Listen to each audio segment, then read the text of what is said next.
नमस्कार दोस्तों, गार्गी क्लासेस पर आपका स्वागत है।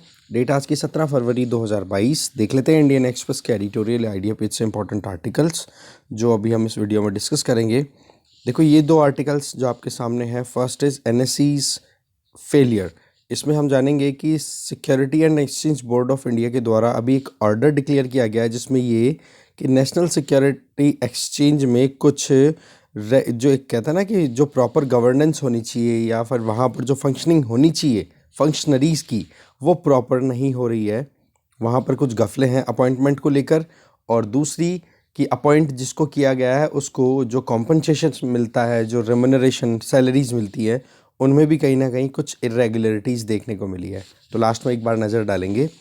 ये वाला आर्टिकल है यूक्रेन ऑन द ब्रिंक। इस आर्टिकल में हम जानेंगे कि अभी सिचुएशन थोड़ी सी डाउन होती दिखाई दे रही है, कि जो एस्केलेशन बढ़ रहा था यूक्रेन की ईस्टर्न बॉर्डर के पास में, जहाँ पे रशिया अपने ट्रूप्स को डिप्लॉय कर चुका था बेलारूस में, और इसके अलावा ईस्टर्न रीजन में लगभग 1 लाख के लगभग रशिया ने अपने ट्रूप्स डिप्लॉय कर दिए थे यूक्रेन के साथ जो बॉर्डर शेयर होती है। तो ऐसे में थोड़ा सा टेंशन डाउन हुई है, पर अभी भी कंसर्न्स कंटिन्यू है। इसके पीछे हम जानेंगे कि क्या ये सिचुएशन बन रही थी, कि क्यों ये टेंशन राइज हुई, जैसे कि इंटरनल पॉलिटिक्स क्या रही, ठीक है, रशिया के क्या कंसर्न्स थे, उन चीज़ों को हम यहाँ पर थोड़ा और समझने की कोशिश करेंगे। एक आर्टिकल रहेगा वो ये, अ केस फॉर स्पेशलिस्ट। कि बोले पॉलिसी फॉर्मुलेशन में स्पेशलिस्ट जो होते हैं, एक्सपर्टीज़ जो होते हैं, उनका कितना इंपॉर्टेंट रोल होता है, और फिर उन पॉलिसीज़ को इम्प्लीमेंट करते टाइम पे एग्जीक्यूटिव्स का क्या रोल होगा। तो उस पॉइंट ऑफ व्यू से इस आर्टिकल को हम देखेंगे। तो 3 आर्टिकल्स हैं, तीनों को देखते हैं अब। फर्स्ट आर्टिकल है केस फॉर स्पेशलिस्ट। इस आर्टिकल को लिखा है रजत कथुरिया और मानसी केडिया ने। देखो, इनका ये कहना है कि अभी फार्म लॉज, जो 3 फार्म लॉज लाए गए थे, उनका फिर विड्रॉल करना पड़ा सरकार को। ठीक है, ये तीनों फार्म लॉज एग्जैक्टली उसी लाइन पे थे जिस लाइन पे 1991 में हमने एक नई इकोनॉमिक जर्नी शुरू की थी। इसके पहले भी एनडीए फर्स्ट गवर्नमेंट के टाइम पे लैंड एक्विजिशन से संबंधित एक ऑर्डिनेंस डिक्लेयर किया गया था, कानून भी लाया गया था, पर उसको फिर बाद में विड्रॉ करना पड़ा 2015 में। तो बोले ये 2 एग्जाम्पल्स हैं जो कि 1991 से लेकर अभी तक ऐसे सिचुएशन शो करते हैं जहाँ पर पॉलिसी जहाँ पर कंटिन्यू रह रही थी, सरकार के द्वारा कोई भी योजना बनाई गई वो लगातार चल रही थी, पर इन दोनों केसेस में सरकार को यू टर्न लेना पड़ा। तो इसके पीछे हमें थोड़ा सा अंडरस्टैंड करना होगा कि क्या सरकार चाह रही है। आज की परिस्थिति अगर देखी जाए तो हम कोशिश कर रहे हैं कि हम प्राइवेटाइजेशन को प्रमोट करें, लिबरलाइज करें, और ग्लोबलाइजेशन की तरफ हम वैसे जा रहे हैं, पर कहीं ना कहीं हमारी टेंडेंसी आज के टाइम पे आत्मनिर्भर भारत की तरफ भी हो रही है। तो बहुत से क्रिटिक का तो ये कहना है कि ग्लोबलाइजेशन को आप रोकना चाह रहे हो, पर मुद्दा यहाँ पर क्या है कि हम ग्लोबल वर्ल्ड के साथ में कनेक्टेड हैं, पर वो कनेक्टिविटी अब हमारी कंडीशनैलिटीज़ पे हो, ये इंडिया अब चाहता है। तो मुद्दा ये है कि 1991 जब से हमने एलपीजी पॉलिसी अडॉप्ट की, तब से अभी तक ये 2 ऐसे इंसिडेंट जिनमें हमने लैंड एक्विजिशन की बात की, और एक बात की हमने ये जो 3 फार्म लॉज है इनको विड्रॉ करने की।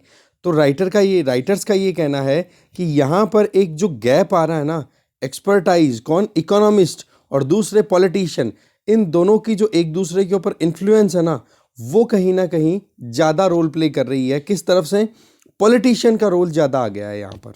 ठीक है, कि आज सरकार पर लोड ज़्यादा बन गया, तो जो एग्जीक्यूटिव्स की सोची हुई इकोनॉमिस्ट की जो सोची हुई बात थी कि अगर हम 3 फार्म लॉज लेकर के आएंगे, उससे हमारे एग्रीकल्चर सेक्टर को लिबरलाइज करना बहुत आसान हो पाएगा, एग्रीकल्चर सेक्टर के लिए मार्केट ओपनिंग हो पाएगी, है ना, और जो कुछ लोगों की मोनोपोली है उस मोनोपोली को ब्रेक करना आसान हो पाएगा।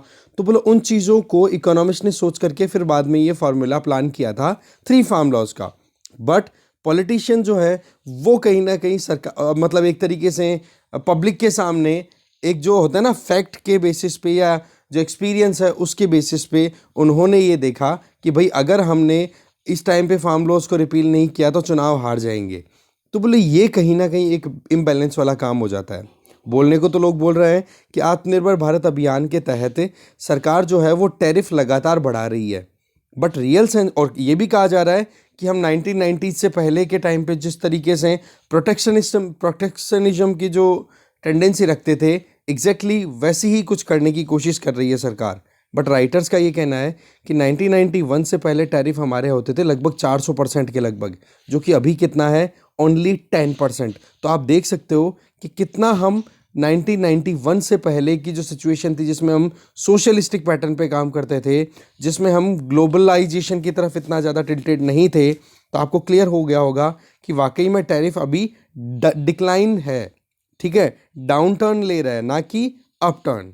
अब देखो डिपेंड ये करता है कि पॉलिसी मेकिंग में जो इकोनॉमिक्स देखी जाती है वो, और पॉलिसी इम्प्लीमेंटेशन में जो पॉलिटिक्स की रोल होती है वो, इन दोनों में जब तक एक बैलेंस नहीं बनेगा ना, तब तक हम इस तरीके से सही काम नहीं कर पाएंगे। देखो जो इकोनॉमिस्ट हैं, पॉलिटिशियन हैं, इनके बीच में एक लव और हेट का रिलेशनशिप होती है, ठीक है, क्योंकि सीधी सी बात है, इकोनॉमिकली अगर इस तरीके के काम कर दिए जाए जिससे कि लोगों को अच्छा मिल रहा है, अच्छी फैसिलिटीज़ मिलनी शुरू हो गई, एम्प्लॉयमेंट अच्छा बन रहा है, तब तो देखो पॉलिटिशियंस राजी होंगे कि चलो ठीक है, हमारे राज के टाइम पे इतना कुछ हुआ है तो हमें डेफिनेटली सरकार में फिर से बुलाया जाएगा इलेक्शंस के बाद में।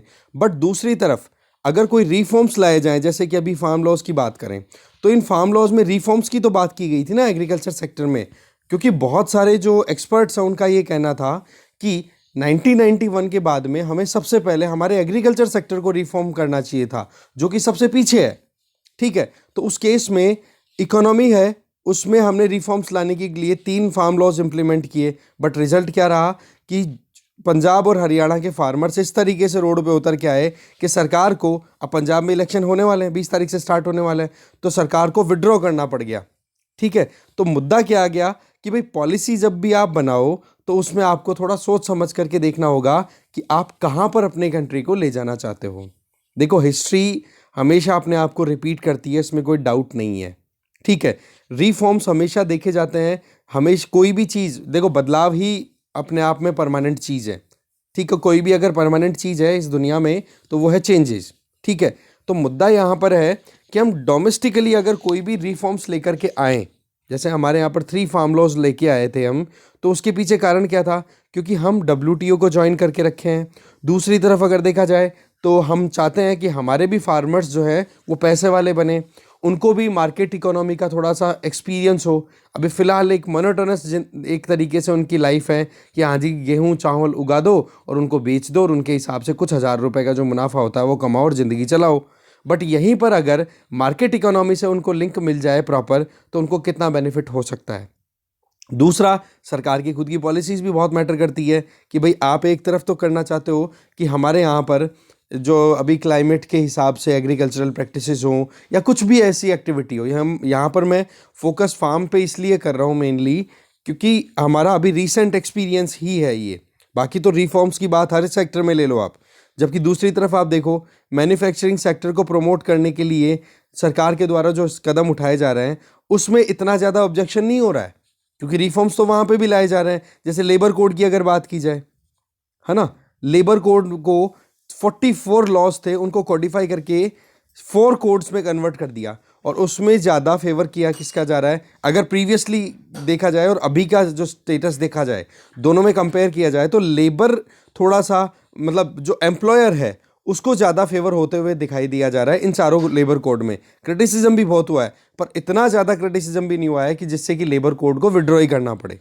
तो पॉइंट क्या है कि हम इंटरनेशनली जो हमारे ऊपर प्रेशर बनता है, या फिर जो कोई भी कहता है ना कि हमारी ज़रूरतें हैं इंटरनेशनली हम खुद को इंटीग्रेट कर सके, क्योंकि ग्लोबल सप्लाई चेन के बेसिस पे ही हम एक्सपोर्ट को राइज कर सकते हैं, और एक्सपोर्ट को राइज करेंगे तभी हमारे सपने पूरे होंगे, जैसे कि हम 5 ट्रिलियन या 10 ट्रिलियन डॉलर की इकोनॉमी बनना चाहते हैं। तो मुद्दा क्या है कि एक्सटर्नल प्रेशर जो है वो हमारे ऊपर रहता है, नो डाउट। अगर ग्लोबली आप इंटीग्रेटेड हो तो प्रेशर आपको फील होना होता है, पर दूसरी तरफ आप उस प्रेशर के अंडर में डोमेस्टिकली आपकी जो पॉलिसीज़ हैं उनको कहीं ना कहीं कॉम्प्रोमाइज़ मत करो। ये बहुत इंपॉर्टेंट है, क्योंकि आप पॉलिसीज़ उसी तरीके की बनाओ जिसमें कि आपका नेशनल इंटरेस्ट प्रोटेक्टेड रहे। तो राइटर ये बोल रहे हैं कि WTO के अंडर में हम एक मेंबर हैं, और WTO में एक प्रोसेस और प्रोडक्ट दोनों की पेटेंट की बात की जाती है। दैट मीन्स कि आप कुछ नया, कुछ इनोवेटिव करो और उसके बाद में उसका पेटेंट ले लो, और पेटेंट लेने के बाद में आप उसका प्रोडक्शन करो और उसका मुनाफा कमाओ, क्योंकि आपने पहले मेहनत की है। पर हमारे यहाँ पर मैन्युफैक्चरिंग के मॉडल की अगर बात करें तो हम ज़्यादा फोकस किस पे कर रहे होते हैं? ज़्यादातर रिवर्स इंजीनियरिंग। इसका मतलब चाइना में कोई प्रोडक्ट प्रोड्यूस हो गया, उसको हम इंडिया में लाते हैं और उसको खोल करके देखते हैं कि चाइना ने कैसे बनाया होगा, और फिर उसको हम यहाँ पर इम्प्लीमेंट करते हैं। तो आपका क्या कोई नोवल आइडिया रहा क्या? बिल्कुल भी नहीं। चाइना के आइडियाज़ को आप कॉपी पेस्ट कर रहे हो, तो क्या आपको प्रोडक्ट और प्रोसेस पेटेंट लेने में आसानी होगी? बिल्कुल भी नहीं। तो ऐसे में हमें क्या करना चाहिए? एक इनोवेशन।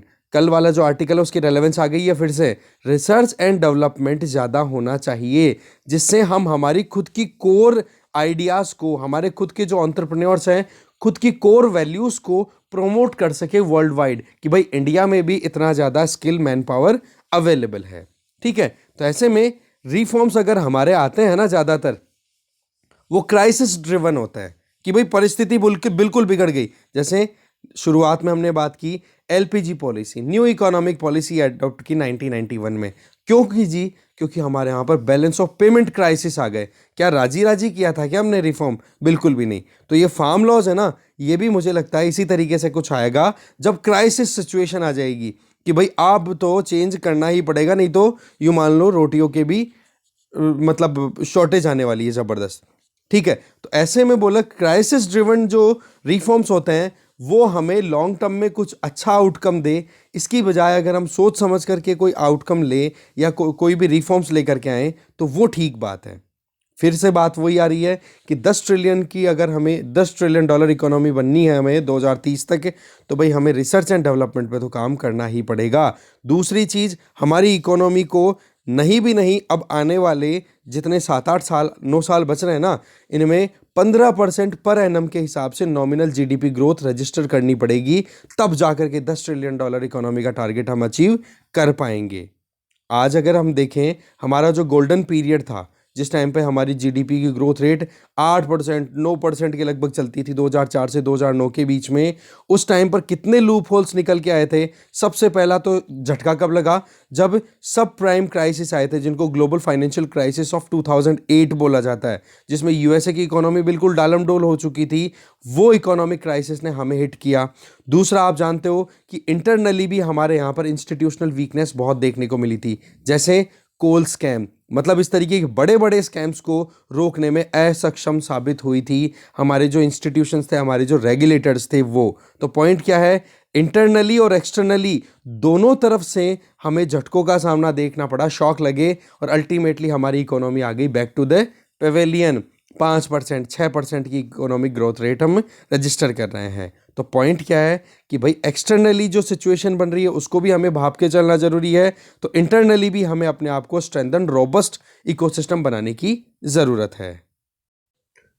तो जो इंटरनल इंस्टीट्यूशंस है उनको देखो, सोफिस्टिकेशन की ज़रूरत है। दैट मीन्स उनके पास में एक्सपर्टाइज की ज़रूरत है, नॉलेज होना चाहिए, और प्रोटेक्शन भी मिलनी चाहिए। इतना भी नहीं कि कंप्लीट प्रोटेक्शन अगर आपने इंस्टीट्यूशंस को दे दिया ना, इसका मतलब तो आप प्रोटेक्शनिज्म की तरफ ही चले जाओगे। एग्जैक्टली वही चीज़ जो 1991 से पहले जो चलती थी, हमें वो नहीं चाहिए। और साथ में कंप्लीट प्रोटेक्शन, और दूसरा पॉलिटिकल इंटरफेरेंस की ही यहाँ पर बात की जा रही है। दैट मीन्स कि पॉलिटिकल इंटरफेरेंस ज़्यादा नहीं होना चाहिए इन इंस्टीट्यूशंस की फंक्शनिंग में। जैसे अभी हम बात करें, जैसे अभी लास्ट वाला जो आर्टिकल होगा वो सेबी से रिलेटेड है। SEBI is also a regulator. तो उस केस में सेबी पर अगर पॉलिटिकल इन्फ्लुएंस ज़्यादा होने लग गया तो फिर बाद में तो ये जो रेगुलेटर है क्या इंडिपेंडेंटली काम कर पाएगा? बिल्कुल भी नहीं। अब राइटर हैं वो समझा रहे हैं कि कैसे हम एक बैलेंस्ड मैनर में, कैसे कि एक्सपर्टाइज और एक्सपर्ट और जो जर्नलिस्ट, इनके बीच में एक प्रॉपर बैलेंस बना करके हम कैसे सक्सेसफुली आगे चल सकते हैं, उसका एक बेस्ट एग्जांपल है मॉनेटरी पॉलिसी कमेटी। देखो, मॉनेटरी पॉलिसी कमेटी 2016 में स्टैब्लिश की गई थी। जब ये स्टैब्लिश हुई थी तो उसके पहले का जो मैकेनिज्म था वो था आरबीआई का इंटरनल डिसीजन मेकिंग मैकेनिज्म हुआ करता था। उस इंटरनल डिसीजन मेकिंग को मतलब डोमेन को रिप्लेस कर दिया गया मॉनेटरी पॉलिसी कमेटी के द्वारा। आज आप देखो कि एमपीसी में कौन कौन होते हैं? 3 तो होते हैं सेंट्रल बैंक के इंडिविजुअल, और 3 ही होते हैं इधर सेंट्रल गवर्नमेंट के इंडिविजुअल। अब इसमें क्या होता है कि प्रॉपर मीटिंग हुई है, मीटिंग में क्या बात हुई है, मतलब मिनट्स ऑफ मीटिंग पूरी डिटेल पब्लिक डोमेन में रिलीज की जाती है कि किस इंडिविजुअल ने क्या आर्ग्यूमेंट दिया और अल्टीमेटली मॉनेटरी पॉलिसी कमेटी ने क्या डिसीजन लिया। ये हम देखते हैं, बार बार आता रहता है न्यूज़ में। दूसरी तरफ अगर देखें तो यहाँ पर जहाँ पर पॉलिटिकल इश्यूज ज़्यादा आते हैं, अब आप देखो कि जहाँ जहाँ पर पॉलिटिक्स ज़्यादा खेली जाती है, राजनीति के हत्थे कोई भी इंस्टीट्यूशन चढ़ जाता है तो वो वैसे ही अच्छे से परफॉर्म नहीं कर पाता। फॉर एग्जांपल हमारे यहाँ पर जो फाइनेंस कमीशन है, ठीक है, या उसकी बात करें, या फिर FRBM रिव्यू कमेटी है, इनको हम स्टैब्लिश करते हैं तो बोले यहाँ पर एक प्रॉपर ट्रांसपेरेंसी आनी चाहिए। जैसे कि हमने मॉनेटरी पॉलिसी कमेटी की बात की तो बोला इनमें भी जो मेंबर्स की अपॉइंटमेंट हो रही है वो, और इन मेंबर्स की जब जब मीटिंग हो रही है उन मीटिंग में क्या डिसीजंस लिए जा रहे हैं, उन डिसीजन को पब्लिक डोमेन में रखो ना आप, जिससे कि पब्लिक के आर्ग्यूमेंट्स भी आप ले सको, पब्लिक के ओपिनियन भी ले सको, और पब्लिक को आइडिया भी लगे कि हमारे जो इंस्टीट्यूशंस हैं, डेमोक्रेटिक इंस्टीट्यूशंस हैं, वो कैसे काम कर रहे हैं। ठीक है, तो इसके लिए एक सजेशन दिया था FRBM कमेटी ने, मतलब अपनी तरफ से ऑलरेडी दिया था कि एक फिस्कल काउंसिल स्टैब्लिश करनी चाहिए। फिस्कल काउंसिल का मतलब कि जिस तरीके से मॉनेटरी पॉलिसी को फॉर्मुलेट करने में मॉनेटरी पॉलिसी कमेटी काम कर रही है ट्रांसपेरेंटली, वैसे ही फिस्कल पॉलिसी को फॉर्मुलेट करने में भी फिस्कल काउंसिल काम करे। जिससे क्या होगा कि पॉलिटिकल इश्यूज का इन्फ्लुएंस कम रहे और जो एक्चुअल में हमें चाहिए है वो हमें आउटकम ज़्यादा से ज़्यादा मिले। देखो डेमोक्रेसी का जब भी क्रिटिसिज्म होता है ना तो उसमें एक ये पॉइंट आता है कि वहाँ पर पॉपुलिज्म के बारे में ज़्यादा सोचा जाता है कि लोग ज़्यादातर किस में खुश रहेंगे, सही क्या है उस पर ज़्यादा ध्यान नहीं दिया जाता है, बस ये देखा जाता है कि ज़्यादातर लोग किस बात को लेकर के खुश हैं, है। तो इस तरीके से ये क्या हो गया, एक पॉलिटिकल एजेंडा। तो बोले ये चीज़ है ना, इस पर हमें करेक्शन लाने की ज़रूरत है। फिर आ जाओ पॉलिसी मेकिंग की बात। तो देखो पॉलिसी मेकिंग देखा जाए तो एक तरीके से आर्ट भी है, और अगर उसी को अगर डिटेल में देखा जाए तो वो साइंस भी है। That means combination of arts and science. तो इसीलिए तो हम आर्ट एंड कल्चर और arts and science and technology parallelly पढ़ते हैं, क्योंकि आपको पॉलिसी मेकिंग भी करनी है और पॉलिसी इंप्लीमेंटेशन भी करना है। अब देखो बात ऐसी है कि साइंस जो है वो इंटीग्रल पार्ट होता है हमेशा पॉलिसी फॉर्मुलेशन का, क्योंकि आपको मतलब माइन्यूट डिटेल्स के बारे में आपको आइडियाज़ होने की ज़रूरत है। आपके पास में जब भी कोई पॉलिसी बनाओ तो उसके पहले आपके पास में अच्छा खासा एक्सपीरियंस होना चाहिए कि कैसी पॉलिसी बनाएंगे जिससे कि हमें मैक्सिमम आउटकम मिल जाएगा इंडिया जैसे कंट्री में। तो उसके लिए क्या ज़रूरत है, हमें डोमेन एक्सपर्ट्स की, हमें ऐसे लोगों की ज़रूरत है कि जो अपने एरिया, अपने क्षेत्र विशेष में बहुत ज़्यादा एक्सपर्टाइज रखते हैं। एक्सपर्ट लोगों की ज़रूरत है, स्पेशलिस्ट लोगों की ज़रूरत है जो कि पॉलिसी को फॉर्मुलेट अच्छे से कर सके। हाँ, इम्प्लीमेंटेशन की बात है उसको आप जर्नलिस्ट पे छोड़ दो, जो एग्जीक्यूटिव्स हैं उन पे। एग्जीक्यूटिव का मतलब समझ गए ना, ब्यूरोक्रेट्स, जो आप फ्यूचर ब्यूरोक्रेट्स हो आपके ऊपर, ठीक है। बट जब पॉलिसी फॉर्मुलेट होना उस टाइम पर पॉलिटिकल इन्फ्लुएंस ज़्यादा ना होना चाहिए, ठीक है। इसके आगे अगर देखें तो एक एग्जाम्पल दे रहे हैं कि ट्राई आज के 25 साल पहले ये telecom regulatory authority of India establish की गई थी, और इस एंटिटी ने इतना अच्छा काम किया है कि आज हमारे पास में मतलब पिछले 25 सालों का बहुत ही बढ़िया एक्सपीरियंस अवेलेबल है टेलीकॉम सेक्टर का। पर सवाल क्या है कि टाइम बीतते बीतते इस telecom regulatory authority of India में जो एक्सपर्ट्स थे उनकी जगह पे अब पॉलिटिकल इन्फ्लुएंस के बेसिस पे ज़्यादातर लोगों को ऐसे डिप्लॉय किया गया है जो कि पॉलिटिक्स को ध्यान में रखते हुए अपने डिसीजन मेकिंग करते हैं। तो बोले ये कहीं ना कहीं प्रॉब्लम क्रिएट कर देता है कि एक तरफ तो आप चाहते हो कि हम एक्सपर्टाइज गेन करें, इंडिया जो है वो रेगुलेशन में बहुत बढ़िया परफॉर्म करता हुआ दिखे, क्रिटिसिज्म का सामना ना करना पड़े, और जबकि दूसरी तरफ हम इंस्टीट्यूशन स्टैब्लिश कर देते हैं और वहाँ पर पॉलिटिकल इंटरफेरेंस बढ़ता चला जाता है, तो बोलो वो प्रॉब्लम क्रिएट कर देता है। तो ऐसे में ट्राई का हमारे पास में 25 साल का एक्सपीरियंस अवेलेबल है। इस एक्सपीरियंस को हम दूसरे जो रेगुलेटर्स हैं उन पे भी अप्लाई कर सकते हैं। जैसे कि अभी सरकार के द्वारा एक प्लान तैयार किया गया है, जैसे गति शक्ति इनिशिएटिव। तो इस तरीके के अलग अलग इसमें इंफ्रास्ट्रक्चर जो भी हैं उनको, इंफ्रास्ट्रक्चर प्रोजेक्ट जो फंसे पड़े हैं ब्राउन फील्ड प्रोजेक्ट कन्वर्ट करके फिर प्राइवेट सेक्टर को वहाँ पे पिक करके कैसे भी करके उनको राइज किया जा रहा है। तो एक बोला जा रहा है कि प्राइवेट सेक्टर का एंगेजमेंट बढ़ाना चाहिए, क्योंकि प्राइवेट सेक्टर प्रॉफिट मेकिंग के चलते अच्छी क्वालिटी की सर्विस देगा, रिसर्च एंड डेवलपमेंट पे ज़्यादा फोकस होना चाहिए। यही कल बात की गई थी कि भाई जो पब्लिक फंडिंग है ना रिसर्च एंड डेवलपमेंट के लिए, उसकी बजाय प्राइवेट फंडिंग को हमें ज़्यादा प्रमोट करना चाहिए, तभी अच्छा आउटकम हमें मिलेगा। साथ में रेगुलेटरी बात करो, रेगुलेटरी प्रोविजन या पॉलिसी इंस्टीट्यूशंस, उनमें हमारे पास में एक्सपर्टाइज की कमी है और हर एक डोमेन की अपने अपने एक्सपर्ट्स होते हैं। जैसे कि आप इकोनॉमी के हिसाब से बात करो, एग्रीकल्चर की बात करो, तो बात क्या आ रही है घूम घूम करके, वही रिसर्च एंड डेवलपमेंट, वही डोमेन एक्सपर्टाइज, वही स्पेशलाइजेशन। मतलब स्पेशलिस्ट को हमें ज़रूर इंडक्ट करना चाहिए, तभी जा कर के हमें अच्छी पॉलिसी फॉर्मुलेशन में हेल्प मिलेगी। आगे राइटर हैं वो थोड़ा सा क्रिटिसाइज कर रहे हैं कि जिस तरीके की अभी तक एफर्ट्स लगाए गए हैं पॉलिटिशियंस के द्वारा या हमारे एस्टैब्लिशमेंट के द्वारा, कि कोई भी इशू आ गया तो कमीशन कॉन्स्टिट्यूट कर दिए जाते हैं, ठीक है, आयोग बिठा दिए जाते हैं। अब आयोग में ज़्यादातर लोग कौन होते हैं? रिटायर्ड जज या सिविल सर्वेंट्स होते हैं। तो यहाँ पर ज़रूरत है कि एक प्रोफेशनल्स को यहाँ पर कमीशन में मौका मिले। फिर राइटर ये भी बोल रहे हैं कि मेरा कहने का मतलब ये नहीं है कि जो रिटायर्ड ऑफिशियल्स हैं या ऑफिसर्स हैं उनके पास में कुछ कुछ एक्सपीरियंस नहीं होता, उनके पास में भी अपना एक्सपर्टाइज होता है बहुत कुछ।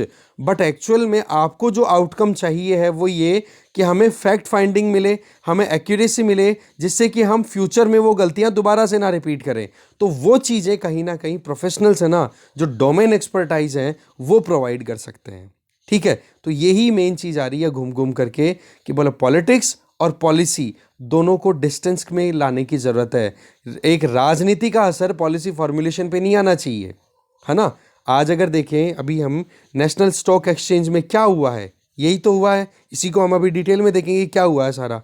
तो बोले कि इस तरीके से रेगुलेटरी जो सेगमेंट है, जो रेगुलेशन करते हैं, सरकार का भी तो यही तो है। हमने क्या पढ़ा? Neo liberalism. नियो लिबरलिज्म में क्या था जी? सरकार एक फैसिलिटेटर और एक रेगुलेटर की तरह काम करेगी, मतलब सरकारी जो भी संस्थाएं हैं वो। तो आप यहाँ पर अगर रेगुलेटरी काम करना चाहते हो और वही रेगुलेटरी फ्रेमवर्क में आप गफले देख रहे हो, तो क्या हम प्रॉपर रेगुलेशन कर पाएंगे? क्या हम प्रॉपर एलपीजी इंप्लीमेंटेशन कर पाएंगे? नहीं तो फिर प्राइवेट सेक्टर भी फिर अपने हिसाब से यही मौके देखेगा कि अरे छोड़ो रे यार, यहाँ पर तो गड़बड़ है। इन्वेस्टमेंट अट्रैक्ट नहीं कर पाओगे अगर इस तरीके से गफले बीच में आते रहेंगे तो, ठीक है ना।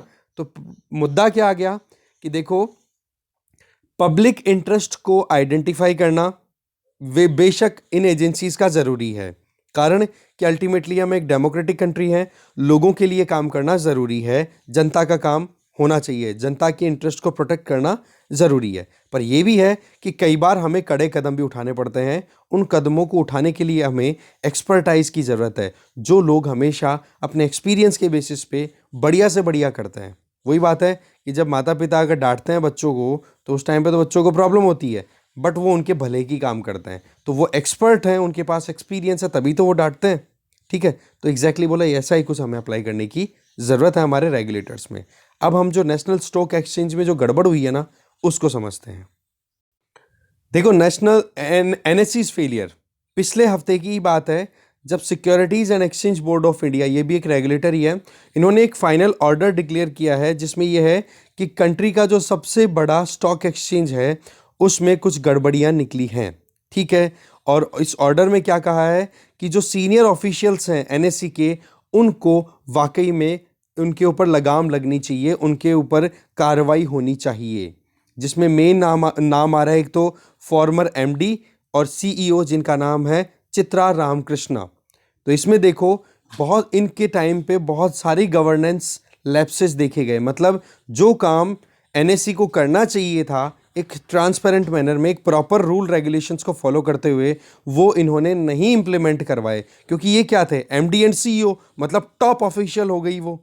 ऐसे में आप देखो, स्टॉक एक्सचेंज रेगुलेटर ने अपनी तरफ से कुछ फाइन लगाए हैं इन पार्टीज पे, जो भी जिन लोगों ने भी गफले किए हैं, और साथ में एनएससी को नया कोई भी प्रोडक्ट लॉन्च करने से मना कर दिया कि आप आने वाले 6 महीनों तक कोई भी नया कोई प्रोडक्ट या नया कोई एक्सपेरिमेंट नहीं करोगे। कारण कि मिस गवर्नेंस आपके यहाँ पर बहुत ज़्यादा चल रही है। आप सही तरीके से अगर काम नहीं करोगे, जो आपके ऑब्लिगेशंस हैं, तो फिर बाद में आप लोग जो इन्वेस्ट कर रहे हैं नेशनल सिक्योरिटी एक्सचेंज के थ्रू, जो भी नेशनल स्टॉक एक्सचेंज के थ्रू, स्टॉक है ना, तो आप देखो नेशनल सिक्योरिटी एक्सचेंज के थ्रू, तो वो फिर आप ऐसे कैसे काम करोगे? लोगों का पैसा गड़बड़ तरीके से कहीं पे अगर आपने कहते हैं ना कि गलत तरीके से अगर कुछ कंपनियां जो कि अच्छा परफॉर्म नहीं कर रही हैं, उन कंपनियों को आपने अच्छा दिखा दिया अपने स्टॉक एक्सचेंज पे, और लोग वहां पर इन्वेस्ट कर देंगे, तो लोगों का तो बहुत मुश्किलों से कमाया हुआ पैसा बर्बाद हो जाएगा। तो मिस गवर्नेंस के चलते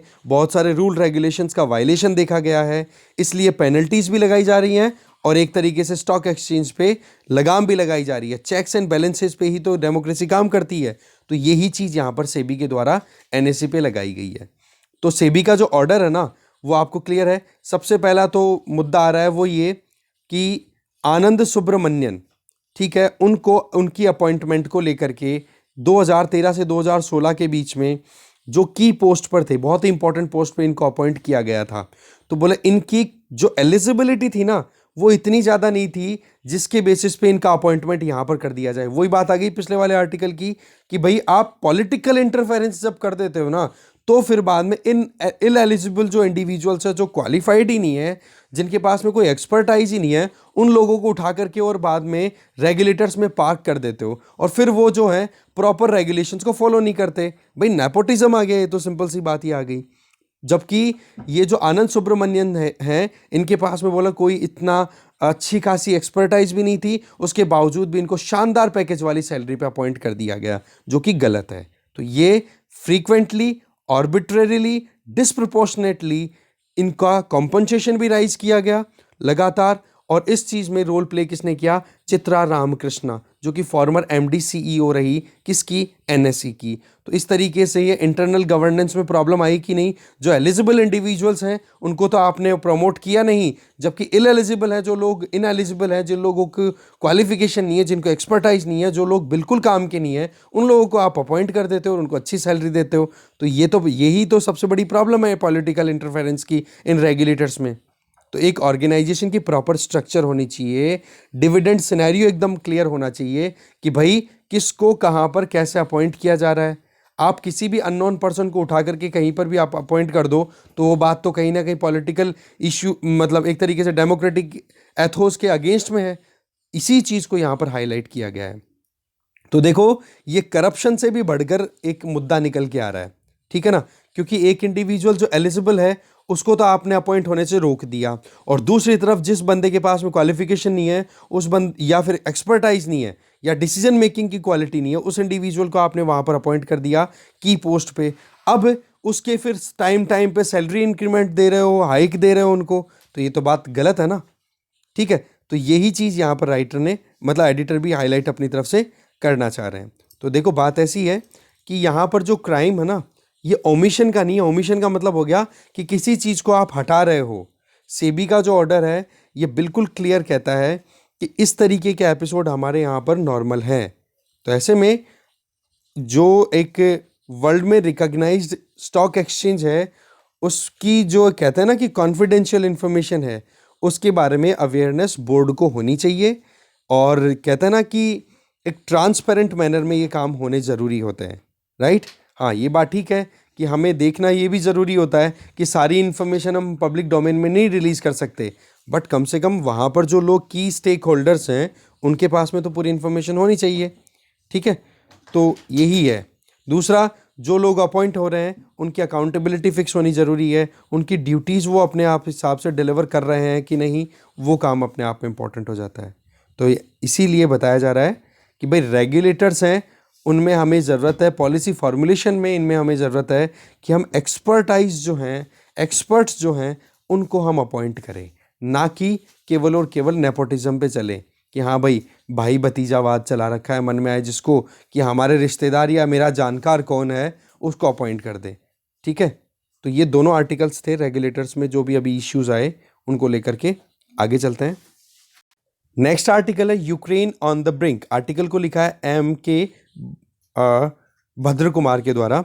देखो, इनका ये कहना है कि अभी जिस तरीके से थोड़ा सा डी एस्केलेशन की सिचुएशन निकल के आई है, रशिया ने ये बोला है कि ठीक है, हम हमारे ट्रूप्स को हल्का हल्का विड्रॉ कर लेंगे। बेलारूस में भी हमारी ड्रिल हो गई, तो हम हमारे जो रेगुलर डिप्लॉयमेंट है वहाँ पर ले जाएंगे।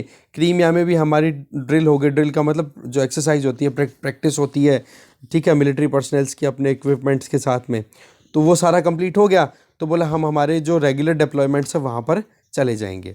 तो इसके पीछे देखो बैक टू बैक जो एंगेजमेंट थी, जिसमें फ्रांस के प्रेसिडेंट, इसके अलावा जर्मन चांसलर, इसके अलावा यूएसए के स्टेट सेक्रेटरी, इनकी लगातार बातचीत होती रहना। ठीक है, तो ऐसे में हमारी भी एम्बेसी के द्वारा अब अल्टीमेटली डिसीजन ले लिया गया है कि जी जो स्टूडेंट्स वहाँ पर रह रहे हैं, लगभग 18,000 से ज़्यादा स्टूडेंट्स हमारे यूक्रेन में अभी पढ़ रहे हैं, कुछ एमबीबीएस के कोर्सेज कर रहे हैं, कुछ और वहाँ पर सेटल्ड हैं। तो इस केस में उनको बोला गया है कि भाई आप थोड़ा थोड़ा करके अब जल्दी से यहाँ से निकलना शुरू कर दो। तो बहुत सारे क्रिटिक्स का ये कहना है कि जब टेंशन डाउन हो रही है तब जा कर के इंडियन एम्बेसी ने इस तरीके के स्टेटमेंट दिए हैं, तो ये तो बहुत ज़्यादा लेथार्जी वाला स्टेटमेंट है कि भाई जब सब कुछ ठीक हो गया तब जा कर के आपने ये बोला है कि हाँ जी हाँ आप यहाँ से जगह छोड़ दो, जबकि टेंशन जब पीक पे थी उस टाइम पर इंडियन एम्बेसी या इंडियन ऑफिशियल्स के द्वारा कोई स्टेटमेंट नहीं दिए गए। तो देखो ये चीज़ें यहाँ से कंटेक्स्ट वाली थी। अब बात आ जाती है कि रशिया का इंटरवेंशन क्यों हो रहा था या फिर रशिया क्यों इंटरवीन करना चाह रहा था यूक्रेन में। देखो एक तो मुद्दा था कि यूक्रेन नेटो का मेंबर बनना चाह रहा है। अब नेटो जो है आपको पता है कोल्ड वॉर एरा में यूएसएसआर को काउंटर करने के लिए इस्टेब्लिश किया गया था, जिसमें नॉर्थ अटलांटिक ट्रीटी ऑर्गेनाइजेशन जो था, इसमें इन मेंबर्स का ये था कि सारे कंट्रीज़ मिलकर के जितने मेंबर होंगे वो इस तरीके से काम करेंगे, किसी एक पर भी अटैक हो गया तो वो सभी ये सोचेंगे कि हाँ हम पे अटैक हुआ, और वो सब मिल करके एक साथ लड़ाई लड़ेंगे। तो रशिया बिल्कुल भी ये चीज़ नहीं चाहता था, क्योंकि यूएसएसआर तो डिसइंटीग्रेट हो गया था 1990 में, पर उसके बाद में उसकी लेगेसी को कंटिन्यू रशिया ही कर रहा है। तो रशिया नहीं चाहता कि नेटो के पांव उसके बिल्कुल पड़ोसी देश, बिल्कुल क्लोज विसिनिटी में जो लोकेटेड कंट्री है वहाँ पर पहुँचे। दूसरा ये कि जो यूक्रेन है वहाँ पर मिसाइल डिप्लॉयमेंट ना हो, क्योंकि सीधी सी बात है अगर यूक्रेन में अलाई कंट्रीज़ हैं वो अगर अपनी मिसाइल्स डिप्लॉय कर देंगे, क्योंकि नेटो के साथ में एंगेजमेंट है, तो डेफिनेटली वो अपनी सिक्योरिटी के लिए ऐसे प्रोविज़न करेंगे।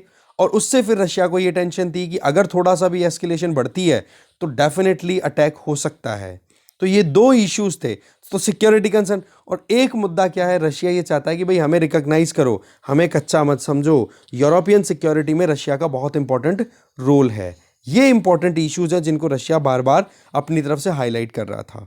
तो ऐसे में अब जाकर के थोड़ा सा एक कहते हैं ना कि रशिया को एक कॉन्फिडेंस आया है कि नेटो का एक्सपेंशन अब हल्का सा डाउन हो रहा है, और दूसरा जो डिप्लॉयमेंट था मिसाइल का उसको भी एक बार रोक दिया है। पर हाँ ये चीज़ हम क्लियर कह सकते हैं कि ये 100% विड्रॉवल नहीं है, क्योंकि अभी भी यूक्रेन में इस तरीके के स्टेटमेंट आ रहे हैं कि हो सकता है कि हमारा ड्रीम जो नेटो का मेंबर बनना है वो कुछ दिनों के लिए हम पोस्टपोन करें, पर हम नेटो के मेंबर जरूर बनेंगे। इस तरीके के स्टेटमेंट भी वहाँ पर रिलीज हो रहे हैं। अब देखो रशियन प्रेसिडेंट व्लादिमीर पुतिन हो चाहे यूएस प्रेसिडेंट जो बाइडेन हो, इनके बीच में, या फिर इमैनुअल मैक्रो फ्रेंच प्रेसिडेंट हो, या फिर जो स्कॉल्फ हैं कौन जर्मन चांसलर, इनकी बात करें तो इनके बीच में लगातार एंगेजमेंट्स हैं। तो अल्टीमेटली न्यूज़ ऐसी रिलीज हुई जिसको हम गुड न्यूज़ बोल सकते हैं कि रशिया रेडी है अपने ट्रूप्स को विड्रॉ करने के लिए, क्योंकि नेगोशिएशंस कहीं ना कहीं आगे बढ़ रहे हैं। तो इस तरीके से देखो जो अलग अलग स्टेटमेंट्स हैं अलग अलग ऑफिशियल्स ने अपनी तरफ से रिलीज़ किए हैं। ठीक है, इसी बात को रशिया के जो फॉरेन मिनिस्टर हैं लावरोव, उन्होंने कहा कि देखो हमेशा चांस रहता है कि आप एस्केलेशंस को, आप जो इश्यूज़ हैं, अगर कोर इश्यूज़ को, कोर इंटरेस्ट को अगर आप रिकॉग्नाइज़ करो, जैसे यूक्रेन है वो रशियन इश्यूज़ को रिकॉग्नाइज़ कर ले और यूक्रेन के की इश्यूज़ को अगर रशिया रिकॉग्नाइज़ कर ले तो ये टेंशन ही नहीं बढ़ती।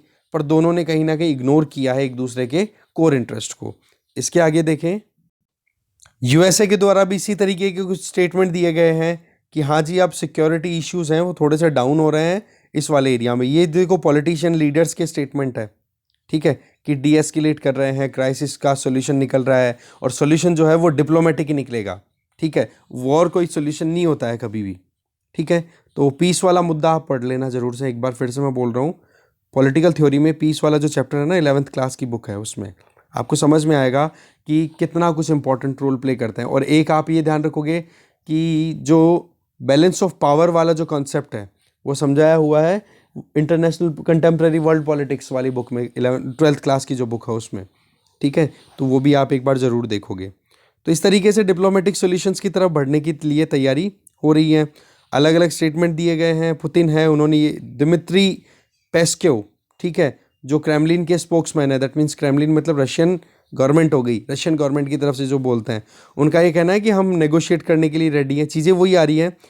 तो मुद्दा देखो हम, और जर्मन जो चांसलर है वो भी ऑल्फ स्कोल्स, ये भी देखो विजिट पे गए हुए हैं। अच्छा, इससे संबंधित हम शाम को एक आर्टिकल भी डिस्कस करेंगे एक्सप्लेन पेज पे, जिसमें ये बताया गया है कि यूक्रेन और रशिया क्राइसिस में जर्मनी क्यों इंपॉर्टेंट है, ठीक है, तो वो भी हम देख लेंगे। तो अभी मुद्दा ये है कि पोस्ट कोल्ड वॉर अगर देखा जाए तो रशिया ने जब से लेगेसी फाइनलाइज की है उसके बेसिस पे, और जो वेस्टर्न कंट्रीज हैं उनके बीच में एक एग्रीमेंट है, सेटलमेंट है। इन सेटलमेंट में क्या है कि एक कलेक्टिव सिक्योरिटी पे ध्यान रखा जाएगा।